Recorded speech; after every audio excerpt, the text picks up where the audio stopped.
उचित पदे हे वाक्य निर्माण कुरुत। आता इथे मम तव आवयोः युवयोः अस्माकं युष्माकं। मग आता इथे आपल्याला काय उपयोगात येणार आहे की याचा अर्थ काय आहे। आपण इथे काल बघितलं होतं, अहम म्हटलं की मी म्हणजे आय, आवाम आम्ही दोघं, वी टू, वयम आम्ही सगळे म्हणजे, आणि तेच मम असलं की माझे, आणि माम म्हणजे मला, म्हणजे मला हवं किंवा हे माझे आहे माझे आहे, भारत माझा देश आहे असं म्हणजे मम येणार।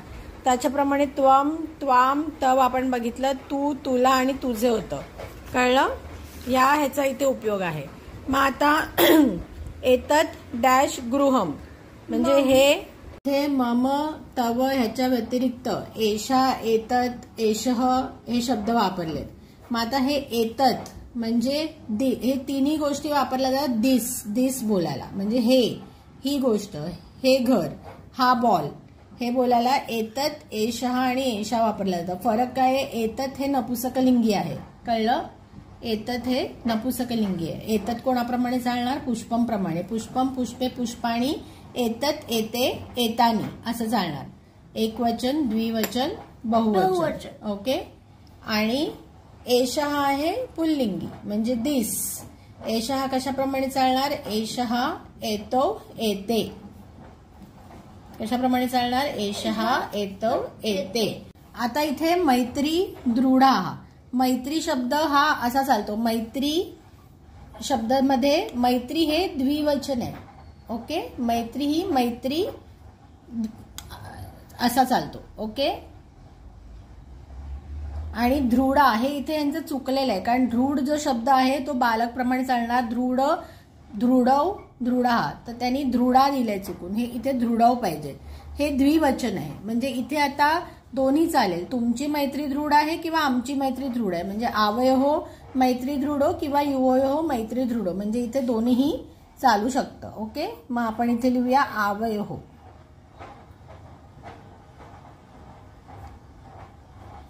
ओके।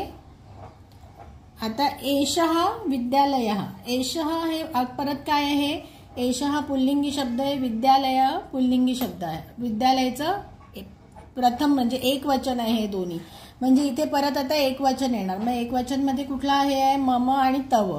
अगेन इथे पण दोन्ही येऊ शकतं, मम पण येऊ शकतं, एषा मम विद्यालय, एषा तव विद्यालय, पण आता आपण तव इथे वरती वापरलाय, मग आपण इथे देऊया एषा मम विद्यालय, ओके। आता ह्यांची इथे काय चूक झाली आहे बघ, यांनी एक वचनचे 2 दिलेत, द्विवचनचे 2 दिलेत आणि बहुवचनचे 2 दिलेत, पण वाक्य देताना त्यांनी 3 वाक्य एक वचनाची दिली आहेत, म्हणजे एतत् एषः आणि एषा।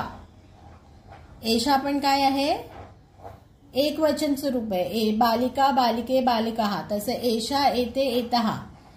त्यामुळे आता हे एषा जे आहे त्याला एषा आणि अध्यापिका, अध्यापिका शब्द कशासारखा चालेल, बालिकासारखा, बालिका बालिके बालिका, हा। मग हे एक वचन आहे, मग आता इथे तव किंवा मम दोन्ही येऊ शकतं, पण जसं मी सांगितलं ह्यांचे पर्याय हे चुकलेले आहेत। हा जो आहे तो द्विवचनचा पाहिजे होता त्यांनी दिलेलं। आता भारत आमचा देश आहे, भारतम अनेक वचनामध्ये येणार, अस्माकम देशः काय येणार, भारत हा आमचा सर्वांचा देश आहे, म्हणून भारत अस्माकम देशः। आणि एतानी पुस्तकानी हे अनेक वचन आहे, ही सगळी तुमची पुस्तक, म्हणजे आपल्याला अनेक वचनाचं रूप वापरायचं, ही तुमची पुस्तक आहेत। एतानी युष्माकम पुस्तकानी, एतानी युष्माकम पुस्तकानी,